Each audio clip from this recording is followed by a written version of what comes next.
안녕하십니까. 반갑습니다. 박정택 목사와 함께하는 페스 제자훈련 3단계 5과에 오신 여러분들을 환영합니다. 이제 이번 과만 지나면 4과밖에 남지 않게 되었습니다. 오예. 또 음악을 좀 들으면서 시작을 하십시다. 여러분, 다시 한번 오늘 이 시간에는 효과적인 소그룹을 세우는 데 있어서 중요한 팁을 살펴보게 될 것입니다.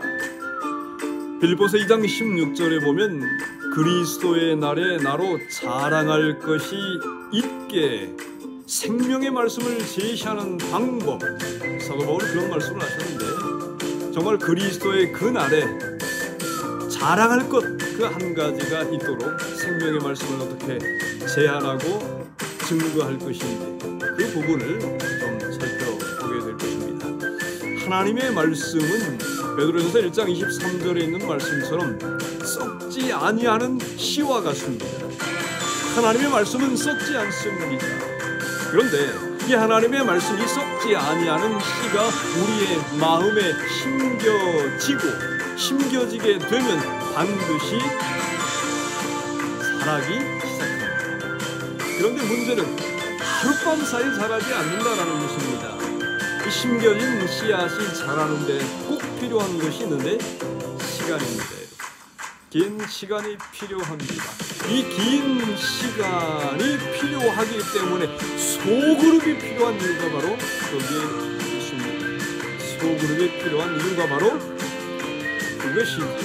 그래서 오늘 이 과에서는 소그룹에서 말씀을 썩지 아니하는 이 씨인 하나님의 말씀을 어떻게 우리가 나눌 것인가, 어떻게 말씀을 소개할 것인가, 어떻게 말씀을 통해서 우리가 은혜를 받을 것인가, 이 부분에 대해서 살펴보게 될 것입니다. 이번 주의 기억절은 누가복음 24장 32절이었습니다. 우리 다 같이 한번 암송해 보십시오. 저희가 서로 말하되 길에서 우리에게 말씀하시고 우리에게 성경을 풀어주실 때에 우리 속에서 마음이 뜨겁지 아니하더냐 하고, 누가복음 24장 32절 말씀 고맙습니다. 이제 오늘 살피게 될 본문의 말씀은 요한복음 15장 1절부터 16절입니다. 요한복음 15장 1절부터 16절이 오늘 과에서 살피게 될, 묵상하게 될 본문의 말씀이지요. 이 3단계에서 강조하는 것은 소그룹 운영법입니다. 그저 본문을 가지고 소그룹 팀원들끼리 모여서 어떻게 말씀을 살피게 될 것인가, 또 어떻게 살펴야 될 것인가, 그 스킬을, 그 노하우를 우리가 체득하고 살펴보고 훈련한 기간입니다. 여러분, 요한복음 15장 1절부터 16절 말씀을 다 읽을 시간은 없겠습니다. 그러나 여러분들이 다 잘 읽어 오셨을 줄 압니다. 내가 참 포도나무요 내 아버지는 그 농부라. 무릇 내게 있어 과실을 맺지 아니하는 자는 아버지께서 이를 제해 버리시고 무릇 과실을 맺는 가지는 더 과실을 맺게 하려 하여 이를 깨끗게 하시느니라. 이 본문을 부지런히 살피면서 이 성경 본문이 무엇이라고 말씀하고 있는지, 나에게, 우리에게 뭐라고 말하고 있는지를 깊이 살피는 것이 중요합니다. 그래서 관찰하셔야 되고요. 그 다음에 중요한 이 대목들, 또 단어들, 이해가 안 되는 부분들, 이런 해석에 관한 질문들을 준비해 오시고 하시면 좋겠습니다. 그리고 상관 질문, 이 단어와 또 다른 데 나와 있는 단어와 어떤 연관이 있는지, 이 내용과 이 포도나무와 구약의 포도나무는 어떤 상관이 있는지, 이런 부분들을 묵상해 오시는 것입니다. 그러면 우리가 긴 시간 할 수 없고요. 이 오프라인에서는 좀 2배로 하지만은 아주 러프하게 살펴보도록 하십시다. 성경이 무엇이라고 말하는가? 여러분, 열매를 맺으려면 어떻게 해야 됩니까? 이 본문에서 뭐라고 말씀하고 있습니까? 열매를 맺으려면요. 우리가 열매를 맺으려면 그렇습니다. 어떻게 해야 됩니까? 열매를 맺으려면 포도나무에, 다시 말하면 예수님께 붙어 있어야만 가능합니다. 예수님 안에 있어야만 가능하지요. 다시 말하면 하나님의 사랑 안에 거해야만. 그러면 어떻게 우리가 붙어 있을 수 있습니까? 우리 예수님께. 예수님의 사랑 안에 우리가 어떻게 계속 거할 수 있습니까? 어떻게 하면요? 12절에 보시면 뭐라고 얘기합니까? 12절에요. 내 계명은 곧 내가 너희를 사랑을 같이 너희도 서로 사랑하라 하는 이것이니라. 어떻게 사랑 안에 거할 수 있습니까? 이 본문에서 찾아보는 것입니다. 계명을 지킴으로 인해서 우리 예수님의 사랑 안에 계속 거할 수 있습니다. 그렇죠? 아버지께서 영광을 받으실 때는 언제입니까? 우리 하나님 아버지께서. 여러분, 포도나무는 우리 예수님이시고 농부는 누구이신가요? 농부는 우리 아버지이시지요. 그러면 그 아버지께서 영광을 받으실 때는 언제인가요? 8절에 보시면 뭐라고 말씀했습니까? 너희가 과실을 많이 맺으면 내 아버지께서 영광을 받으실 것이요 너희가 내 제자가 되리라. 과실을 많이 맺으면 우리 아버지께서, 농부이신 아버지께서 영광을 받으십니다. 그리고 우리는 제자의 증거가 되는 것이지요. 여러분, 예수님의 사랑 안에 거하는 방법, 내 계명을 지키면 내 사랑 안에 거하리라. 이 답을 우리가 방금 살폈었는데, 이 예수님께서 우리를 향하여서 종이라 하지 아니하고 너희는 나의 친구라 했습니다. 이게 무슨 뜻인가요? 너희는 나의 친구라. 앞으로는 종이라고 하지 말아라. 이제 너희는 나의 친구다. 이게 무슨 뜻인 것 같습니까? 우리 예수님께서 저와 여러분을 향하여서 친구라고 말씀하세요. 이게 무슨 의미일까요? 14절에 그렇게 얘기를 하고 있습니다. 너희가 나의 행하는 대로 행하면 곧 나의 친구라. 이제부터는 너희를 종이라 하지 아니하리니 종은 주인이 하는 것을 알지 못함이라. 너희를 친구라 하였네. 이게 무슨 뜻이에요? 친구. 여러분들을 친구로 선택한 이유는 무엇입니까? 여러분, 형제는 나와 상관없이 형제가 됩니다. 그렇죠? 그러나 친구는 반드시 뭐 해야 돼요? 선택해야 돼요. 때때로 형제보다도 더 가까울 때를 느끼는 존재가 있다면 친구지간입니다. 깊이 우리가 묵상하고 이런 부분들을 나누시면 좋겠습니다. 왜 주님께서 저와 여러분을 택했을까요? 왜 예수님께서 여러분을 택했다고 생각하십니까? 왜 예수님께서 나를 택했을까요? 왜 예수님께서 여러분을 택했을까요? 16절에 보면은 그 두 가지 답을 주고 있습니다. 16절에 보면 열매를 항상 맺게 하기 위해서. 너희가 나를 택한 것이 아니오 내가 너희를 택하여 세웠나니 그 이유는 너희로 가서 열매를 맺게 하고, 열매를 맺게 하기 위해서 우리를 택했습니다. 그러면서 또 너희 과실이 항상 있게 하여 내 이름으로 아버지께 무엇을, 이 주제를, 이 부분을 없애려면 어떻게 해야 될지 모르겠네요. 이걸 누르면 되나요? 아니죠. 자, 어쨌든 그 하단에 있는 내용은 제 화면엔 잘 보이지 않습니다만은 모든 것을 다 주시기 위해서, 우리 주님께서 세상의 모든 것을, 하늘의 모든 것을 다 저와 여러분에게 주기 위해서 여러분들을 친구로 선택하셨습니다. 우리를 친구로 삼아 주셨어요. 얼마나 감사한 일입니까? 여러분 이제 두 번째 단계로 한번 가보십시다. 이제 이 본문의 말씀 속에서 원칙을 찾아내는 것입니다. 이 본문에서 우리에게 주시는 원칙이 무엇입니까? 하나님께서 이 본문 속에서 저와 여러분이 어떻게 살기를 원하십니까? 우리를 향한 뜻이 무엇입니까? 여러분이 적어오신 답들을 한번 말씀해 보시지요. 주님 안에 거하면 다 된다. 할렐루야. 계명을 지켜서 주님의 사랑 안에 거하면 열매는 자동으로 열린다. 어떤 원칙을 한 문장으로 다나 까나 그런 단순한 문장으로 요약을 해보는 것입니다. 거할 때 구하라. 붙어있지 않으면 불살라진다. 오늘 하루 버려질 하루가 되지 않게 하라. 열매를 맺지 못하는 가지는 전정 잘라냄을 받습니다. 오늘 나에게 있어서 전정될 가지는 무엇일까요?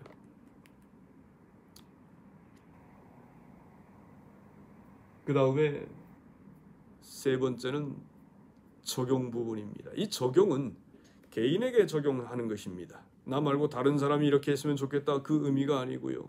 우리라는 개념보다는 내가 개인적으로 적용을 찾아보는 것입니다. 개인적으로 가능한 거, 현실적인 거, 이 부분을 찾아보는 것입니다. 항상 과실을 맺기 위해서 어떻게 할 것인지 적어보는 것이고요. 주요 포인트도 역시 여러분들이 이 말씀을, 이 본문을 묵상하면서 또 팀원들과 이렇게 나누면서 이 내용 정말 중요하다 하는 부분들을 적으시면 되겠습니다. 난 예수님의 친구이다. 이렇게 적는 것이죠. 저는 그렇게 적었습니다. 친구여 항상 열매를 맺으라. 내 안에 거하라. 이런 내용들을 적으시면 좋겠습니다. 예스. 여러분 이제 실제적 제한들 몇 부분들을 좀 살펴보겠습니다. 초대교회에서 하나님의 말씀의 역할은 참으로 중요했습니다. 초대교회 성도들은 예루살렘 교회는 사도의 가르침을 계속해서 받았다고 성경은 기록하고 있습니다. 마찬가지로 바울도 말씀을 가르치는 일에 헌신했습니다. 말씀을 가르치는 일에 헌신했을 때 초대교회가 부흥했었고, 사도 바울도 말씀을 가르치는 일에 헌신했을 때 그 결과 주의 말씀이 그 지방에 두루 퍼졌다라고 사도행전은 기록하고 있습니다. 여러분 이 성경을 이해하는 데는 3단계로 이렇게 구분을 해주고 있습니다. 첫 번째는 지식, 명철, 그리고 지혜입니다. 우리가 그동안 해왔던 것입니다. 지식은 성경 본문에서 성경이 뭐라고 말씀하시는지 지적인 면들을 우리가 받아들이는 것입니다. 그 다음에 명철입니다. 원칙을 찾아내는 것입니다. 그런 다음에 적용하는 것, 이 지혜의 부분이 바로 적용, 이 부분인 것입니다. 적용하지 아니하면 아무 도움이 안 되겠지요. 그래서 이 지식, 주의 깊은 이 관찰을 통해서 성경의 진리를 발견해 내는 것입니다. 이것은 역사적으로 또 교리적으로 여러 부분들을 살펴보시면 좋겠습니다. 성경이 무엇하고 말하는지 그 부분을 살펴보는 것입니다. 이 지식에 해당되는 이 첫 번째 단계. 그 다음 단계 명철입니다. 묵상을 통해서 성경의 이 사실들로부터 원칙을 끌어내는 것입니다. 하나님께서 우리가 어떻게 살기를 원하시는지 그 부분을 찾아내는 것이죠. 세 번째 단계 지혜입니다. 마지막이 가장 중요한 단계는 이 발견한 원칙들을 삶에 적용하는 방법을 배우는 것입니다. 현명한 사람은 하나님의 뜻을 이해하고 그것을 실천에 옮기는 사람들이지요. 그래서 이 적용, 이 지혜 부분에 있어서는 오늘, 지금 내가 무엇을 해야 할 것인가? 개인적으로, 그 다음에 실제적인 면으로, 세 번째는 가능한 것, 불가능한 거 이렇게 적용하겠다라고 호언장담해도 소용이 없지 않겠습니까? 가능한 것 중심으로 적어보는 것입니다. 여러분, 소그룹에서 성경을 어떻게 가리킬 것인가? 소그룹에서 성경 말씀을 어떻게 나눌 것인가? 이 부분을 지금 우리가 살펴보고 있는데요. 어쨌든 여러분, 첫 번째 자신을 위한 말씀 연구가 굉장히 있어야 되고 필요합니다. 내 자신을 위해서 부지런히 내가 살펴야 되고 묵상해야 되고요. 그리고 개인적인 통찰력을 얻어야 합니다. 그리고 소그룹에서 말씀을 나눌 때는 질문으로만 하시기를 권고합니다. 질문입니다. 이 본문 속에서 질문을 리더자는 약 30여 분 이렇게 말씀을 나누는 그 시간을 위해서 15개 정도의 혹은 20개 정도의 준비된 질문을 준비해 가서 나누는 것이지요. 소그룹에서는 일방적으로 가르치는 일은 없습니다. 그 질문을 가지고 가르치는 것이 가장 효과적입니다. 좋은 질문은 지식과 명철과 지혜로 자라나게 하는 것이지요. 준비된 질문 30분, 40분을 위해서 15개에서 한 20개 정도. 다 질문을 주고받을 수 없다 할지라도 그 정도의 숫자의 질문은 준비하는 것이 좋습니다. 첫 번째 질문할 때는 그날 공부할 내용과 관련이 있는 분위기를 만들 수 있는 토의 질문, 아이스 브레이커라고 하는데요. 어쨌든 분위기를 쇄신시킬 수 있는 질문을 1개 혹은 2개 정도 하시고, 그 다음에 본문의 실제적인 내용에 관한 질문을 하시는 것입니다. 관찰, 이해, 상관, 이러한 부분, 역사적인 것 혹은 과학적인 것, 이런 부분들에 관한 질문들을 서로 리더가 질문을 하고 혹은 또 다른 사람들이 질문을 할 수도 있고 그렇습니다. 그 다음에 일단 파악된 이 본문 속에서 원칙들, 하나님이 어떻게 우리가 살기를 원하는지 이러한 내용도 이렇게 하시고, 그 다음에 질문에서는요, 어떤 한 질문을 하면은 다른 분이 답변하면 그대로 끝내는 것이 아니고 옆에 있는 분도 모두가 다 그 질문에 대한 답을 하실 수 있도록 기회를 주시기 바랍니다. 그 다음에 소그룹에서 이 말씀을 묵상하고 질문을 통해서 이렇게 생명의 말씀을 나눌 때에 꼭 빠뜨리지 말아야 될 한 부분이 하나님이 어떻게 일하시는지, 이 본문 속에서 하나님은 어떤 분이신지, 열매를 맺게 하시는 하나님, 우리에게 모든 것을 주시는 하나님, 하나님이 어떻게 일하시는지 이 부분도 꼭 살펴보고 넘어가시면 좋겠습니다. 그리고 개인적으로 적용해야 될 그 부분도 꼭 하시면 좋겠고요. 마지막으로 소그룹의 목적이 구도자와의 관계를 일구어서 영적으로 자라도록 돕는 것이므로 연구는, 말씀을 나누는 시간은 짧고 단순하게 하시면 좋겠습니다. 이번 과의 사파입니다. 여러분, 이 사파 이 부분을 좀 잘 읽고 또 연구를 암송을 하시면 좋겠습니다. 소리가 좀 커서 좀 줄이겠습니다. 예스. 이 사파 부분 여러분 그냥 넘어가겠습니다. 꼭 암송을 하시면 좋겠고요. 그 다음에 이번 주에 기억절이 사라져 버렸습니다. 아우, 큰일 났네요. 기억절이 사라져 버렸어요. 또 아쉽습니다. 여러분, 이번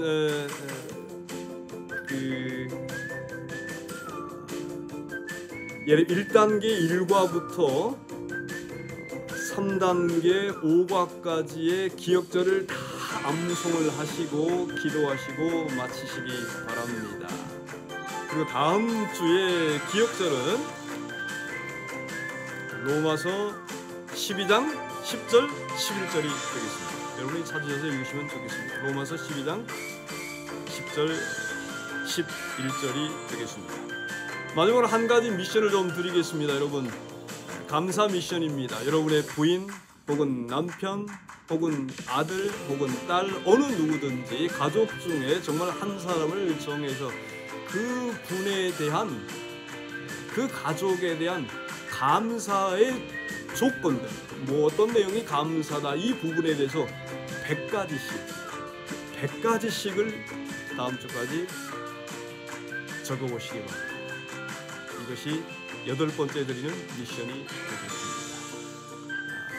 뭐 아내 혹은 남편 100가지 감사의 조건, 뭐 며칠 만에 이렇게 적을 수 있는가? 충분히 가능합니다. 만남부터 그때 나에게 어떤 말을 했던 거, 어떤 행동을 했던 거, 결혼 때 어떤 행동을 했던 거, 무엇이 감사하고 사소한 것까지 일일이 되돌아보시면서 부인에 대해서, 남편에 대해서, 또 자식에 대해서, 어떤 한 사람에 대해서 감사의 조건을 100가지씩 적어 보시기 바랍니다. 여러분 기억절 부지런히 암송하시고 다가오는 한 주간도 성공하시기 바랍니다. 하나님께서 함께 하실 것입니다. 감사합니다.